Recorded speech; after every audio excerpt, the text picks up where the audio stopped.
ദീപാരാധനയിൽ കുളിച്ചു നിൽക്കുന്ന വാസുദേവപുരം ക്ഷേത്രം. വടക്കാഞ്ചേരി വിരിപ്പാക്ക പ്രദേശത്തു സ്ഥിതി ചെയ്യുന്ന ഈ ക്ഷേത്രവിശേഷങ്ങൾ നമുക്കിന്ന് കാണാം.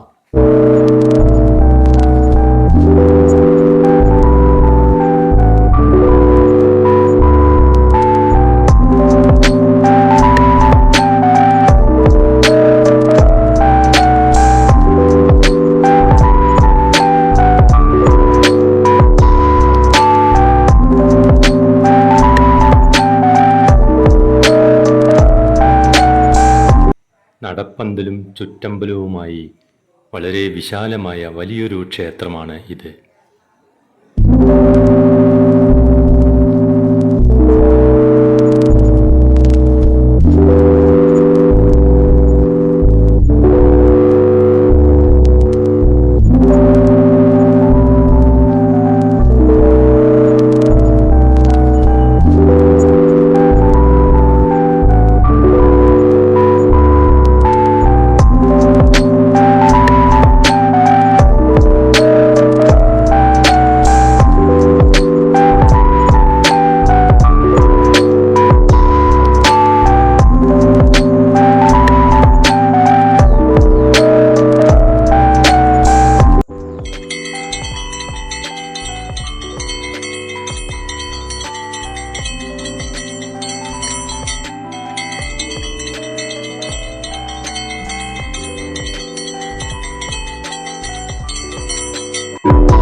ക്ഷേത്രക്കുളത്തിൻ്റെ പുനരുദ്ധീകരണ പ്രവർത്തനങ്ങൾ ഇപ്പോൾ നടന്നുകൊണ്ടിരിക്കുകയാണ്.